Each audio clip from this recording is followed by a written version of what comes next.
আসবে আবার ফিরে বাংলার ঘরে ঘরে ইসলামের বাণী নিয়ে আল আজহারি, আল আজহারি, আল আজহারি, মিজানুর রহমান আল আজহারি, আল আজহারি, আল আজহারি, মিজানুর রহমান আল আজহারি।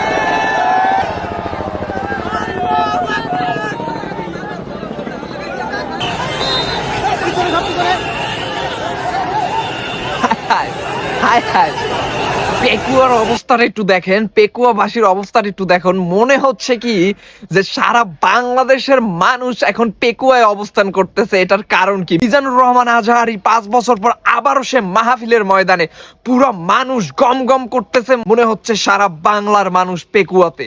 দেখুন,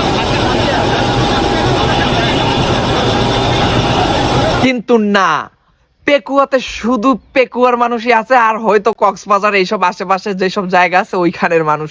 মানি লোকের মান যদি তোমরা নষ্ট করতে চাও, তোমরা হয়ে যাবা খান খান। এটার প্রমাণ। 5 বছর পর আবার দেশে এসে এই রকম জনসমাগম, তাকে এখনো কি পরিমাণ মানুষ তাকে ভালোবাসে, তাকে মানুষ কিভাবে গ্রহণ করতেছে দেখুন একবার, নিজ চোখে দেখুন। পুরা মানুষ থই থই করতেছে চারপাশে। এই মিজানুর রহমান আজহারি 5 বছর আগে দেশ ত্যাগ করছেন, তাকে আর কোনো মাহফিল প্রোগ্রাম করতে দেওয়া হয় নাই। এই মিজানুর রহমান আজহারি আবার আসছে, এখন তার অবস্থাটা কি? সে যেন একটা নতুন রেকর্ড করে ফেলছে। সে দেশে এসে ময়দানে নেমে নতুন রেকর্ড করে ফেলছে। মনে হয় যে এশিয়া মহাদেশের ভিতর এমন কোনো সম্মানিত ব্যক্তি নাই যে ময়দানে নামলে তার পিছনে 20 লাখ 25 লাখ মানুষ অনায়াসে তাকে রিসিভ করার জন্য চলে যাবে, তার কথা শোনার জন্য চলে যাবে। এটা বাংলাদেশে মিজানুর রহমান আজহারির পক্ষে এটা সম্ভব। আল্লাহ তাকে সম্মান দান করছে। এই সম্মান দেয়ার মালিক আল্লাহ, নেয়ার মালিক আল্লাহ। আল্লাহ তাকে দান করছে। তোমরা কারা তার সম্মান নিবা, কারা তার সম্মান ছিন্ন ভিন্ন করতে পারো, তাইলে তোমরা নিজেরাই ছিন্ন ভিন্ন হয়ে যাবা। এটা মিজানুর রহমান আজহারিকে দেখলেই বোঝা যায় তাকে আল্লাহ কতটা সম্মান দান করেছে।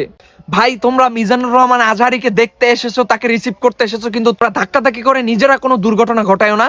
একটু সাবধানে থাকো।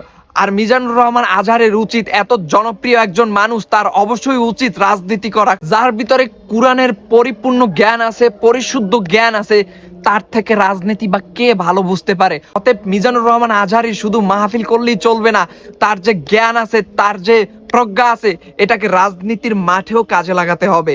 আলেম ওলামাদের থেকে পরিপূর্ণ পরিশুদ্ধি রাজনীতি কে বা ভালো করতে পারে? তার এই জনপ্রিয়তা নিয়ে জনগণের সেবা করা উচিত, দেশের সেবা করা উচিত। দেশ পরিচালনা করেছে হযরত মুহাম্মদ সাল্লাল্লাহু আলাইহি ওয়াসাল্লাম ও তার খলিফারা।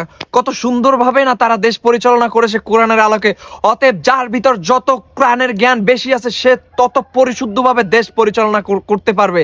কিন্তু সমস্যা হচ্ছে ওই সকল পুরুষ ও নারীর জন্য যারা ধর্ষক ও যে নারীরা বেহায়াপনা করতে খুবই পছন্দ করে, এদের জন্য সমস্যা, আর কারোর জন্য কোনো সমস্যা নাই। অতএব একজন প্রজ্ঞাবান আলেমের উচিত জনপ্রিয়তা নিয়ে দেশের সেবক হওয়া, দেশের খেদমত করা। সর্বশেষ একটাই কথা, মানি লোকের মান আল্লাহই রক্ষা করে। আর মানি লোকের মান যদি কেউ ক্ষুণ্ণ করতে চায়, আল্লাহ তাদের কি ছিন্ন বিচ্ছিন্ন করে ফেলে।